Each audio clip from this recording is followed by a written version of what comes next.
오늘 우리에게 주신 하나님의 말씀은 이사야서 1장과 65장과 66장입니다. 지난번에 우리가 이 이사야서 1장과 65장, 66장에 서로 단어나 문장이 같았던 것들을 이미 살펴본 바가 있습니다. 그러나 시간이 부족하여 반만 하였고 오늘 나머지 부분을 마저 하도록 하겠습니다. 제목을 다 함께 읽어보도록 하겠습니다. 강조에 또 강조하시는 하나님의 성토하심. 아멘. 이렇게 같은 내용이 나온다는 이야기는 강조를 의미한다고 말씀을 드렸습니다. 우리가 이사야서를 읽다 보면 내용이 너무 많다 보니까 나중에는 무엇을 읽었는지 또는 무엇이 중심이었는지 놓칠 때가 상당히 많이 있습니다. 어떻게 보면 이 이사야서 1장과 65장, 66장에 반복되는 이 것들이 우리가 잊지 않고 어떤 말씀을 하더라도 하나님의 톤이 이곳에 담겨져 있다고 생각하시면 될 듯합니다. 11번째 공통적으로 들어갔던 요소는 바로 반역한 자들입니다. 이사야서 1장 23절 다 같이 읽겠습니다. 내 고관들은 패역하여 도둑과 짝하며 다 뇌물을 사랑하며 예물을 구하며 고아를 위하여 신원하지 아니하며 과부의 송사를 수리하지 아니하는도다. 이 패역하여라는 이 단어는 표준세번역으로 읽어보면 반역하여라고 번역을 하고 있습니다. 너희 지도자들은 주께 반역한 자들이요 도둑의 짝이다. 모두들 뇌물이나 좋아하고 보수나 계산하면서 쫓아다니고 고아의 성사를 변호하여 주지 않고 과부의 하소연쯤은 귓전으로 흘리는구나. 이 패역과 반역이라는 것이 65장에도 계속해서 나오게 됩니다. 65장 2절 다 같이 읽겠습니다. 내가 종일 손을 펴서 자기 생각을 따라 옳지 않은 길을 걸어가는 패역한 백성들을 불렀나니. 표준세번역으로 읽겠습니다. 제멋대로 가며 악한 길로 가는 반역하는 저 백성들을 맞이하려고 내가 종일 팔을 벌리고 있었다. 3절 곧 동산에서 제사하며 벽돌 위에서 분향하며 내 앞에서 항상 내노를 일으키는 백성이라 라고 설명을 해주고 있습니다. 주님께서 왜 반역했다, 패역했다라고 이야기할까요? 하나님을 배반하는 것이 단지 배교만이 아닙니다. 우리가 보면 나는 예수님을 믿는다, 나는 하나님을 너무나 잘 섬기고 있다라고 하면서도 사실은 하나님을 배교한 여러 가지 사례들이 돌이켜보면 있습니다. 왜냐하면 오늘의 말씀을 보면 하나님을 배반하는 것이 단지 배교만이 아니라 하나님의 음성과 말씀을 거절하는 것이 패역이요 반역이라고 말씀을 하고 있는 겁니다.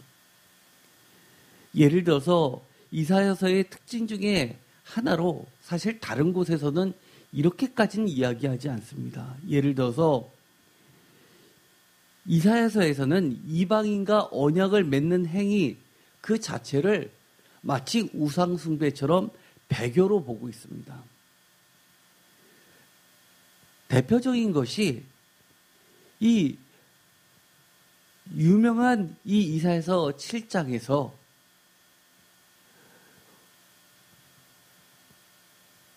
그 이방의 침입을 두려워해서 수로를 건설하고 있는 왕에게 징조를 구하라고 이야기하면서 외부 세력들을 의지해서 애굽에다가 기대지 말고 오직 하나님을 의지하라고 이야기를 합니다.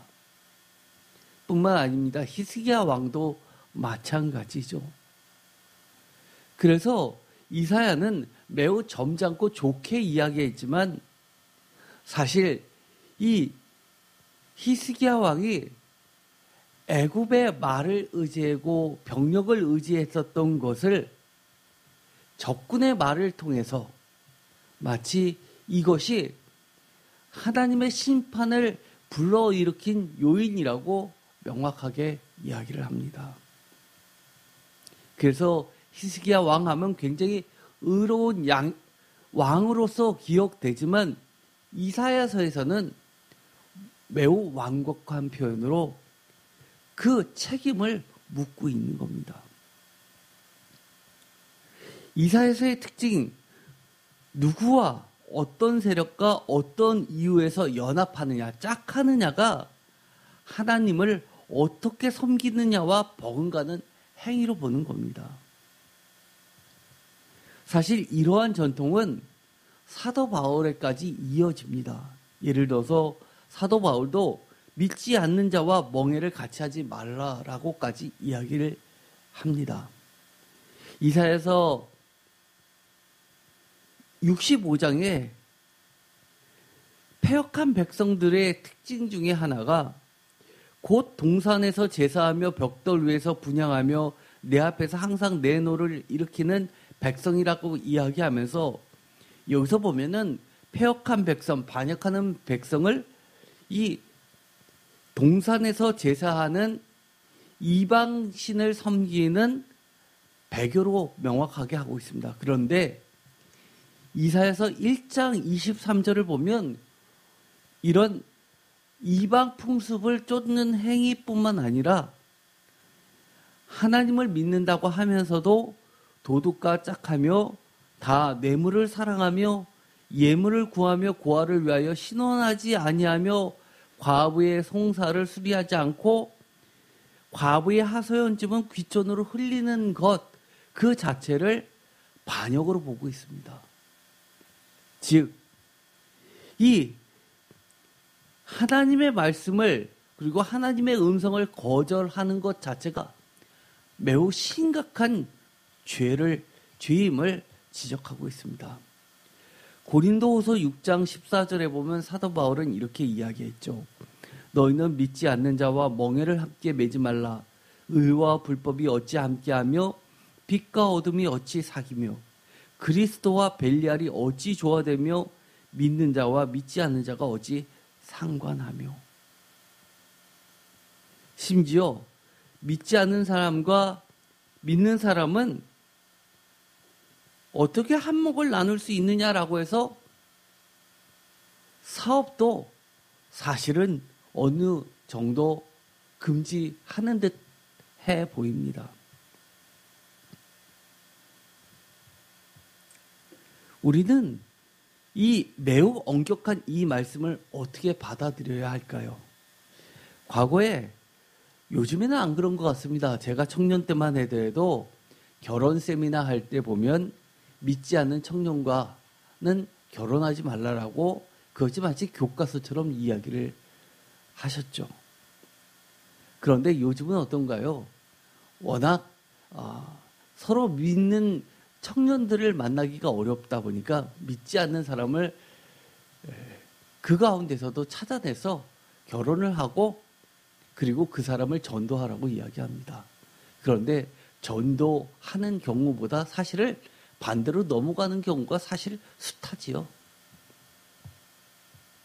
심지어 믿는다고 하는 사람도 같이 결혼하게 되면 바쁘다는 이유와 또 피곤하다는 이유와 여러 가지 이유로 사실은 교회 안 나오게 되는 신혼 부부들이 얼마나 교회마다 큰 문제가 되고 있는지 모릅니다.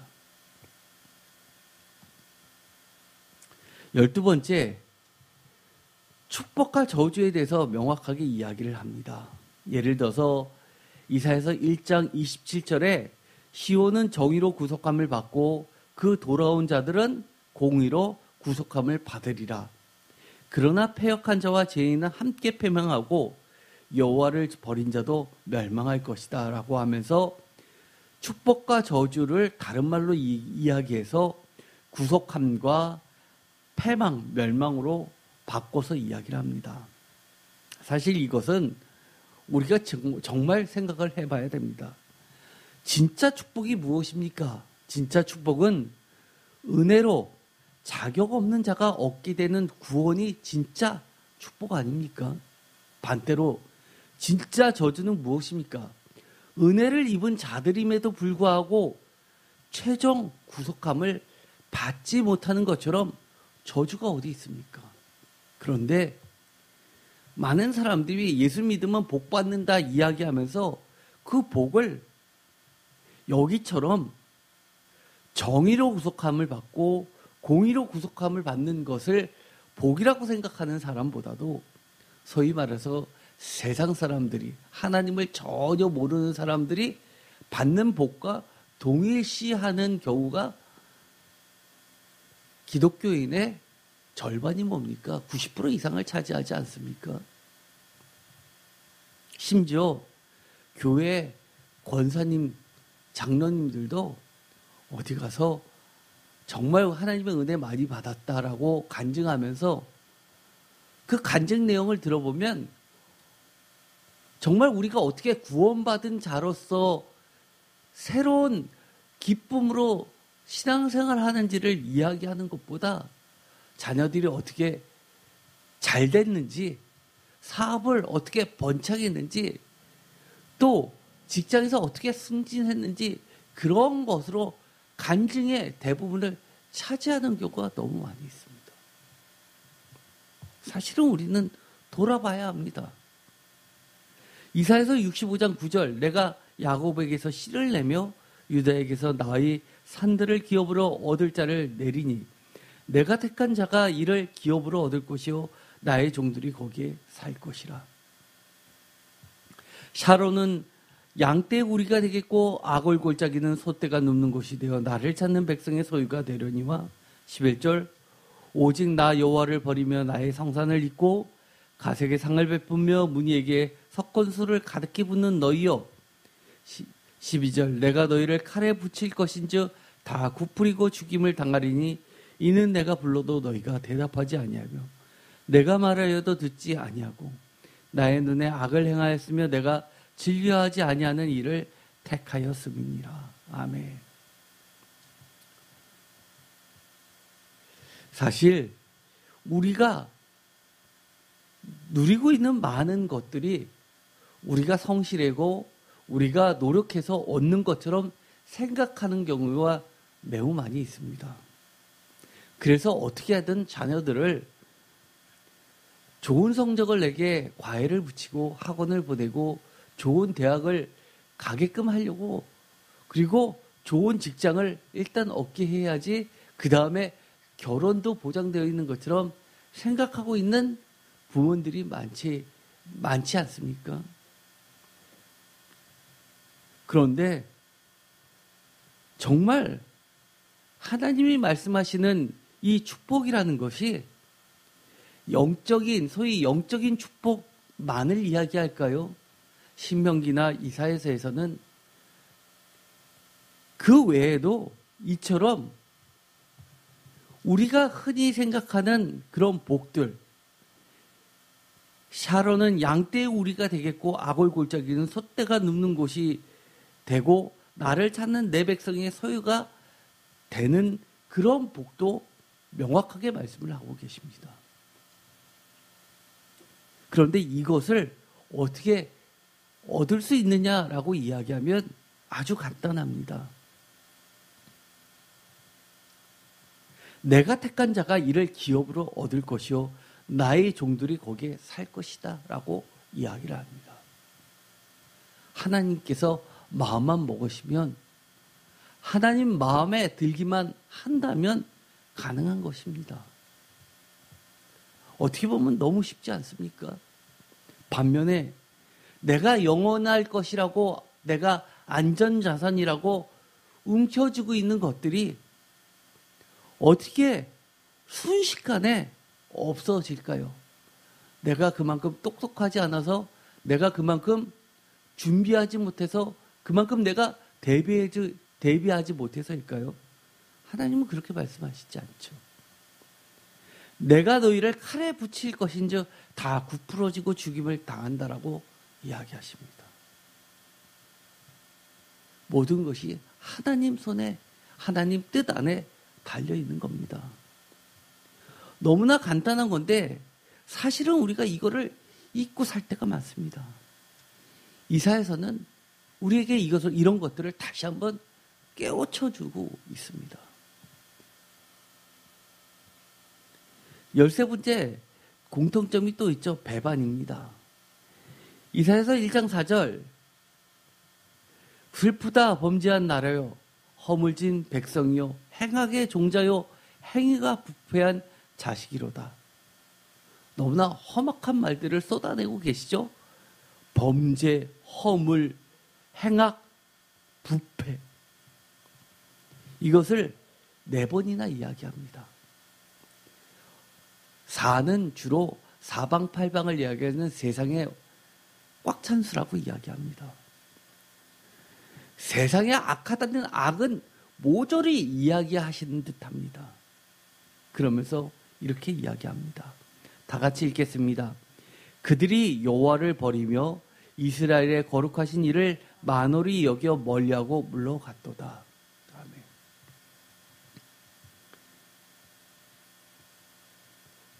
이 가장 하나님 앞에 범죄, 허물, 행악, 부패는 무엇일까요? 여호와를 버리는 겁니다. 다른 말로 이야기하면 이스라엘의 거룩하신 이를 만홀히 여기는 겁니다. 너무 어렵죠? 만홀히 여긴다. 표준 세번역은 이렇게 이야기합니다. 업신여겨서 등을 돌리고 말았구나 라고 번역합니다. 업신여기는 겁니다. 성경 말씀에 뭐라고 이야기해도 교회에서 설교 말씀 가운데 어떠한 말씀을 전해도 교회니까 그런 소리 하지 라고 흘려버리시는 경우, 그것이 바로 하나님은 범죄, 허물, 행악, 부패라고 이야기합니다. 어떤 말씀이 들으면 일단 마음부터 덜컥하고, 반대로 하나님이 말씀하시면 무너졌던 마음도 그래, 다시 한번 하나님의 말씀을 믿고 일어서자라고 기운을 내는 것, 굉장히 하나님의 말씀이라면 일단 무조건 중히 여기고 또 무게 있게 듣고 책임 있게 받아들이는 것 자체가 하나님 앞에서 가장 의로운 것입니다. 이사야서 1장 28절 그러나 패역한 자와 죄인은 함께 패망하고 여호와를 버린 자도 멸망할 것이다. 우리가 언제 여호와를 버렸습니까? 우리가 언제 예수님을 버렸습니까? 아까도 말씀드렸듯이 하나님의 말씀, 성경 말씀을 무시하는 순간 여호와를 버린 것이고 주님을 버린 것입니다. 그런 자에게는 우리들의 그 악이 쌓여지는 그만큼 우리는 패망으로 갈 수밖에 없다는 걸 기억해야 합니다. 이사야서 65장 11절에도 다시 한번 이야기합니다. 오직 나 여호와를 버리며 나의 성산을 잊고 가색에 상을 베풀며 무니에게 석군수를 가득히 붓는 너희요. 다시 한번 우리는 이것을 읽으면서 야, 하나님께서 이사야서 66장에 걸쳐서 계속해서 나를 버리지 말라라고 얼마나 간곡히 얘기하시는지 하나님의 속터짐을 들어야 합니다. 14번째, 또 반복되는 것이 있습니다. 이사야서 1장 29절, 바로 이 잘못된 예배를 지적하고 계십니다. 너희가 기뻐하던 상수리 나무로 말미암아 너희가 부끄러움을 당할 것이요 너희가 택한 동산으로 말미암아 수치를 당할 것이며 너희는 잎사귀 마른 상수리 나무 같을 것이요 물 없는 동산 같으리니 강한 자는 사물하기 같고 그의 행위는 불티 같아서 함께 탈 것이다. 끌 사람이 없으리라.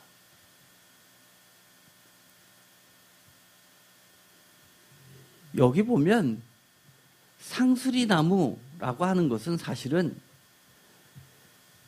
굉장히 푸른 나무입니다.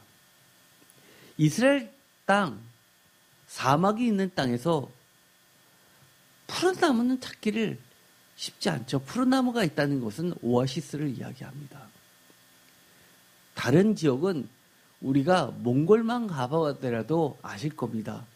굉장히 한 5cm 미만의 아주 짧은 풀 같은 것들이 좀 두꺼워서 나무 같기도 하고 풀 같은 거 같기도 하고 그 어중간한 중간 형태의 것으로 쭉 깔려 있는 것 정도, 그 정도를 찾기 쉬운 초목이라고 할 수 있습니다. 그런데 그런 곳에 나무가 있다. 그것도 푸른 나무가 그 밑에 그늘까지 갖추고 있다. 이것은 굉장히 귀한 겁니다. 우리도 보면 시골에 가면 옛날에 아주 품체가 있는 그런 나무를 보면 그 심상치 않다라고 물어보면 사실 그 나무를 그 마을의 수호신처럼 여기는 그 나무라는 사실을 알 때가 꽤 많이 있죠. 어느 곳에 가든지 이 푸른 나무는 인기가 좋습니다. 그래서 그 밑에서 제사를 드렸는데 주로 그것이 바로 바알과 아세라라고 하는 그 이방신, 특히 아세라를 대변하는 경우가 많이 있습니다. 그런데 그 장소를 너희가 택한 동산이라고 이야기합니다. 동산은 언제나 사람들이 모이는 곳입니다. 그런데 그 모이는 곳이 우상숭배의 성소가 되었다고 이야기합니다. 사실 이것을 배경이 되는 것은 창세기 1장, 2장, 3장이 배경이 되고 있습니다. 에덴 동산 이야기가 나오죠. 하나님이 창조하신 세상의 원형으로서 에덴 동산을 보여주고 있습니다. 우리가 하나님이 천지를 창조하셨다라고 했을 때 하나님께서 창조하신 세상이 이런 거야 라고 우리가 쉽게 상상할 수 있도록 그렇게 묘사를 해놓는 것이 있는데 그것이 바로 에덴 동산의 이야기입니다. 특징이 무엇이었나요? 거기선 하나님과 함께 거니며 인간이 경작하던 에덴 동산이었습니다. 에덴 동산은 기쁨의 동산이죠. 그런데 하나님과 함께하는 곳, 그리고 그곳에서 아담과 이브가 하던 일은 경작하던 일이었습니다. 원어를 읽으면 개역개정에서 경작하다라고 번역되어 있는 이 단어가 아바드입니다. 아바드는 기본적으로 농사를 짓다, 경작하다라는 그런 뜻을 갖고 있는데요. 그것이 2차적으로 어떤 뜻으로 바뀌냐면 예배하다라는 뜻이 있습니다. 그래서 에베드는 종이기도 하고 하나님의 종이기도 하고 사람들의 종이기도 하지만 예배를 드리는 예배의 진행자를 나타나게 합니다. 그래서 하나님의 종은 그 특징이 무슨 역할이죠? 하나님의 일을 하는 겁니다. 세상에서 하나님의 농사를 짓는 행위가 뭐냐라고 했을 때 하나님 입장에서는 예배입니다. 예배를 통해서 새로움이 창조되고 하나님의 의의 씨를 뿌리는 겁니다. 그리고 예배를 통해서 하나님이 말씀하셨던 정의와 공의와 여러 가지 평화가 우리의 삶 속에서 예배를 통해서 거두어 드리는 겁니다.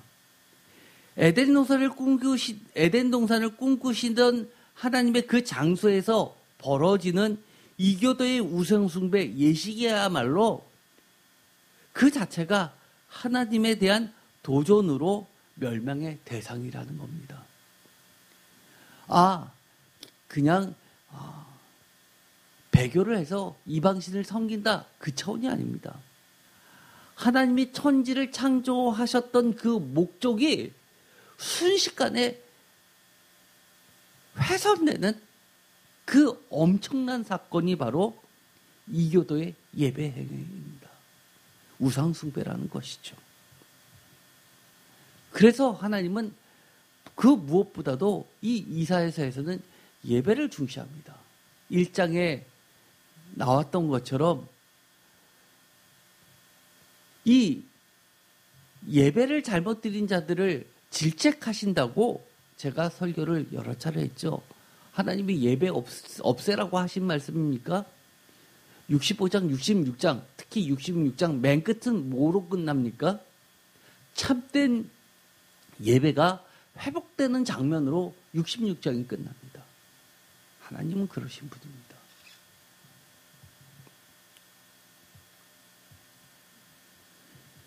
나는 귀하게 선택한 그런 상수리 나무는 없어라고 할지 모르지만 사실 우리가 적용해서 잘 생각해 보면 그런 것들이 많이 있습니다. 예를 들어서 우리가 기뻐하던 상수리 나무가 있습니다. 예를 들어서 푸르름의 상징, 복의 상징이라고 했었던 것. 예를 들어서 좋은 직장을 얻었습니다. 아니면 좋은 기술을 얻어서 예를 들어서 검사가 되고 변호사가 되고 판사가 됐습니다. 그런데 그것이 하나님의 의를 이루는 아름다운 나무가 감람나무요 또 종려나무가 되는 것이 아니라 아까도 하나님께서 지적하셨던 것처럼 뇌물을 받는 수단이 되거나 아니면 내 돈벌이 수단이 되는 순간 그것은 갑자기 아세라 목상을 섬기는 상수리 나무가 되는 겁니다. 내가 축복인 줄만 알고 기뻐하던 나무라고 여겨서 동산을 꾸몄는데 알고 봤더니 그것은 하나님은 함께 거닐 수 없는 곳이 돼버린 것. 그 모든 것들이 사실은 내가 택한 동산, 이방 제사를 드리는 동산이 되어버리는 겁니다. 가정도 마찬가지죠. 직장도 마찬가지고 사업장도 마찬가지입니다.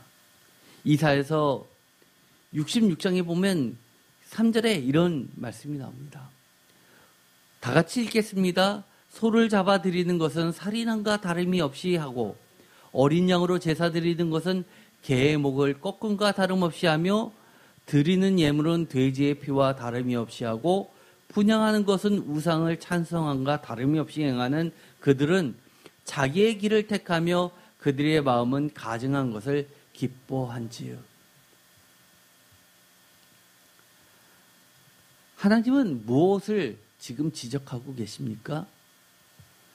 잘못된 예배가 어떻게 엄청난 결과를 만들어내는지를 이야기합니다.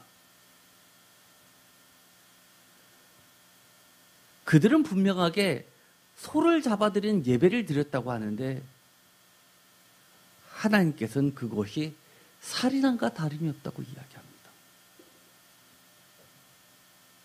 예배를 통해서 하나님의 길을 선택하는 것이 아니라 자기의 길을 택하게 되고 내가 원하는 것을 토로하는 시간이 되고 내가 바라던 것을 성취하는 수단이 되고 그들의 마음은 가증한 것을 기뻐한다고 이야기합니다.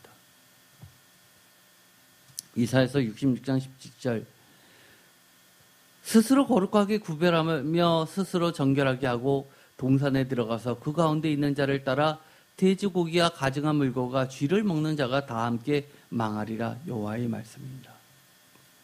겉으로 보기엔 예배인 것 같지만 몰래 그 깊은 곳을 가보면 예배가 아니라 형태는 예배지만 내용은 우상숭배입니다. 우리가 혹시 예배를 드리러 나왔는데 혹시 그런 것이 있나? 우리 자신을 사실 정결하게 살펴볼 필요가 있습니다. 내 생각에 나는 깨끗해가 아니라 하나님의 말씀에 비추어 봐도 깨끗한지, 하나님이 기뻐 받으시는 예배인지 우리는 돌아봐야 합니다. 예를 들어서 문제가 터졌습니다. 사고가 터지니까 그 사고를 하나님 구해주세요라고 사고를 예방하기 위해서 아니면 사고를 막기 위해서 드려지는 그 예배가 진짜 예배일까요? 하나님은 그럼에도 불구하고 그렇게 찾아오고 울부짖는 하나님의 자녀들의 기도를 들어주십니다. 은혜로요. 왜요? 그것이 옳아서가 아니라 그렇게라도 해서 하나님의 은혜를 경험하게 하고 하나님이 어떠한 분이신지를 깨달으라고 그렇게 들어주시는 겁니다. 그런데 그것이 습관이 돼서 문제가 해결되면 과거와 동일하게 그렇게 지내고 예배는 잊어버리고 있다가 또 문제 생기면 그때 가서 달려들고. 우리는 진짜 내가 드리는 이 예배가 하나님 보시기에는 동산에 들어가서 그 가운데 있는 자를 따라서 돼지고기와 가증한 물고가 쥐를 먹는 그런 이방 배교의 행위를 하고 있지 않나 돌아봐야만 합니다. 내 앞에 불상만 있지 않고 십자가만 갖다 세워놨다 뿐이지 똑같은 내용과 마음가짐이라면 우리는 사실 하나님 앞에서 멸망받을 수밖에 없는 존재가 되고 말 겁니다. 15번째, 공통된 이야기로 악인들이 수치를 당한다는 이야기를 1장과 65장, 66장에서 같이 하고 계십니다. 이사야서 1장, 너희가 기뻐하던 상수리 나무로 말미암아 너희가 부끄러움을 당할 것이요 너희가 택한 동산으로 말미암아 수치를 당할 것이며, 아까 이것도 본문이죠. 65장 13절, 이러므로 주 여호와께서 이와 같이 말씀하시니라. 보라, 나의 종들은 먹을 것이로되 너희는 줄일 것이니라. 보라, 나의 종들은 마실 것이로되 너희는 가랄 것이니라. 보라, 나의 종들은 기뻐할 것이로되 너희는 수치를 당할 것이니라. 이것을 말씀을 읽다 보면 너무나 당연하고 내가 다 안다라고 생각하는 경우가 많이 있습니다. 그런데 이 악인들이 수치를 당한다라고 할 때 우리는 한 가지 더 생각해 봐야 합니다. 악인은 수치를 당하는데 나는 악인이 아니야라고 생각하는 경우가 너무 많이 있습니다. 그런데 하나님이 뭐라고 가르쳐 주시냐면 무엇이 수치가 될 것인지도 모르는 인간의 어리석음을 지적하면서 정말 악인은 자신이 악하다는 것 자체도 모른다고 이야기를 하는 겁니다. 이사야서 66장 5절 다 같이 읽겠습니다. 여호와의 말씀으로 말미암아 떠는 자들아, 그의 말씀을 들을지어다. 이러시되 너희 형제가 너희를 미워하며 내 이름으로 말미암아 너희를 쫓아내며 이르기를 여호와께서는 영광을 나타내사 너희 기쁨을 우리에게 보이시기를 원하노라 하였으나 그들은 수치를 당하리라 하셨느니라. 표준 세번역으로 읽어보면 더 명확합니다. 다 같이 읽겠습니다. 주의 말씀을 떨리는 마음으로 받아들이는 사람들아, 너희는 그의 말씀을 들어라. 너희를 미워하는 백성은 너희가 나의 이름을 부른다고 해서 너희를 따돌리며 이르기를 주가 영광을 드러내어 너희들이 기뻐하는 모습을 우리가 한번 볼 수 있게 하여 보아라 하고 말하나 그들은 수치를 당할 것이라. 아멘. 마치 이들의 태도는 이런 것 같습니다. 하나님은 살아계셔라고 이야기하니까 하나님이 살아있다는 걸 나한테 증명해봐, 보여줘봐. 그러면 나도 예수님 믿을게. 하나님 믿을게.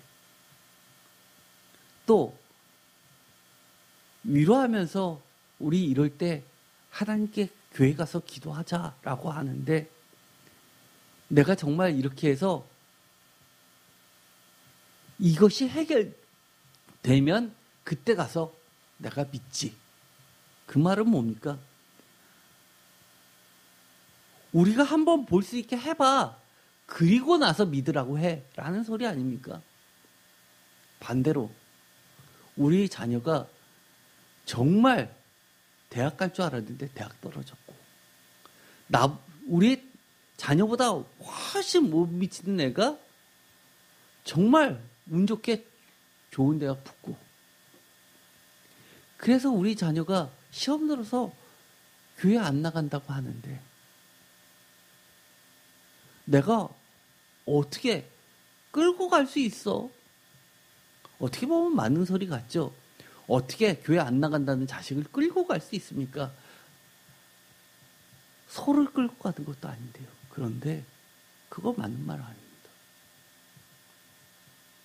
그런 자들은 하나님이 뭐라고 이야기하면 수치를 당하리라 라고 아예 이렇게 계약서를 써 놓으셨습니다. 쉽게 말해서 방을 붙여 놓으신 겁니다. 그딴 소리들 하지 마 라고.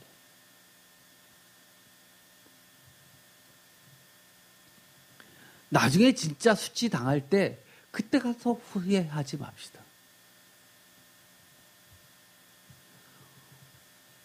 지금까지 너가 이만큼이라도 한 건 얼마나 하나님의 은혜가 깊었는지 너 그거 생각하면 지금 이러면 안 돼 라고 하면서 아무리 바빠도 아무리 힘들어도 하나님께 예배 드리는 거 소리하면 안 돼. 기도생활 소리하면 안 돼.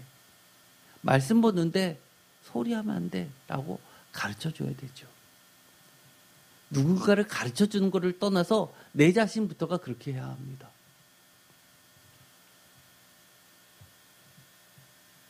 열여섯 번째, 아까 이야기했던 정원 이야기가 똑같이 나옵니다. 동산, 이것은 생략하기로 하겠습니다. 말씀도 같은 본문으로서 읽었고요. 기본적으로 하나님이 창조하신 세계는 하나님께서 기뻐 만드셨던 에덴 동산이고 그 세상은 하나님이 함께 거니면서 예배를 함께 드리는 그런 세상입니다. 예배가 무슨 종교 활동이라고요? 아니요.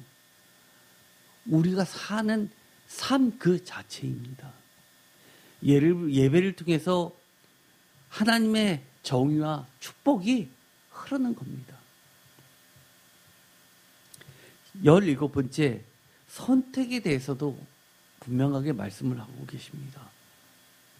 이사야서 1장 29절, 너희가 기뻐하던 상수리 나무로 말미암아 너희가 부끄러움을 당할 것이요 너희가 택한 동산으로 말미암아 수치를 당할 것이다. 이 말씀의 본문도 읽었습니다. 이사야서 66장 4절, 나 또한 유혹을 그들에게 택하여 주며 그들이 무서워하는 것을 그들에게 임하게 하리니 이는 내가 불러도 대답하는 자가 없으며 내가 말하여도 그들이 듣지 않고 오직 나의 목전에서 악을 행하며 내가 기뻐하지 아니하는 것을 택하였습니다 하시니라. 표준 세번역에서는 내가 좋아하지 않는 일을 골라 하였기 때문이다. 이 선택은, 우리의 선택은요, 나의 선택이 아닙니다. 언제나 그 책임이 따르는 선택입니다. 그래서 참된 선택을 할 수 있는 지혜는 여호와를 경외함으로써 비로소 가능한 겁니다.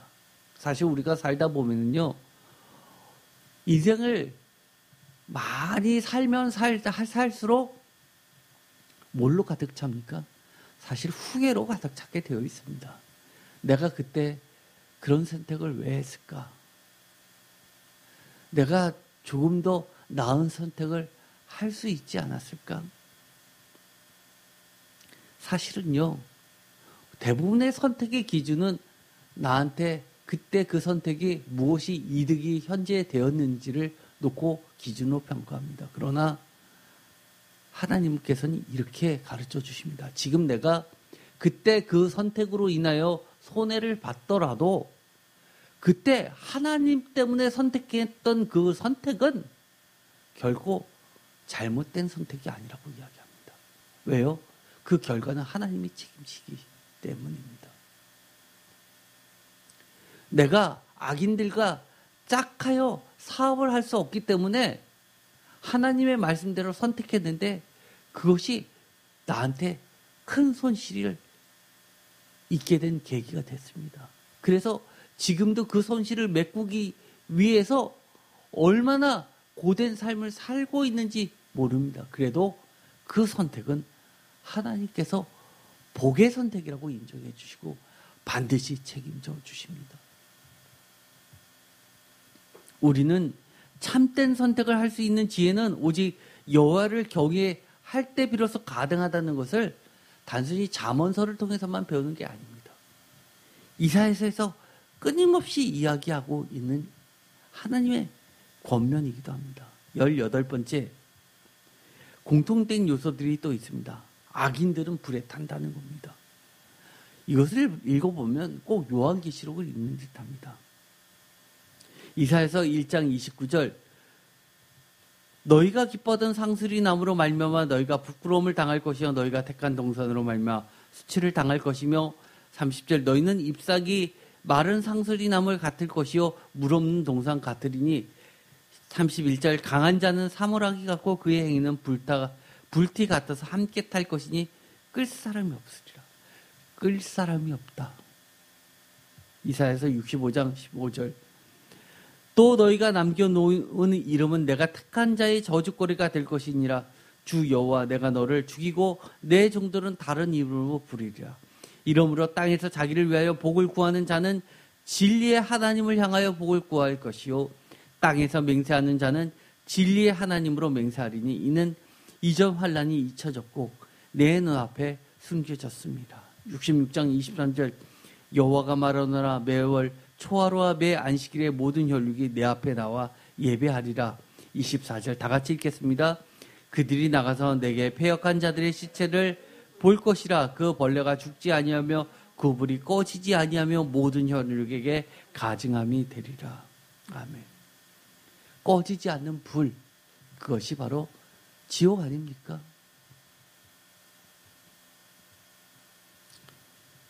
그런데 이것 자체를 믿지 않는 자들이 너무 많죠. 심지어 기독교인인데도 정말 천국이 있을까? 정말 지옥이 있을까? 라고 생각하시는 분들, 그러나 창피해서 입 밖으로 꺼내지 않는 분들 사실 너무 많이 있습니다. 저는요, 목회자가 되고 나서 그런 질문을 많이 받아봤습니다. 정말 천국이 있다고 믿으십니까? 정말 지옥이 있다고 믿으십니까? 그런 설교를 정말 확신에 차서 하실 수 있으십니까? 그럼요. 저는 제 자신은 믿지 못해도 하나님의 말씀을 믿습니다. 저는요, 인간의 의지라는 게 얼마나 나약하고 무기력하다는 걸 너무나 잘 알고 있습니다. 저는 심지어 제가 제 자신을 믿지 못합니다.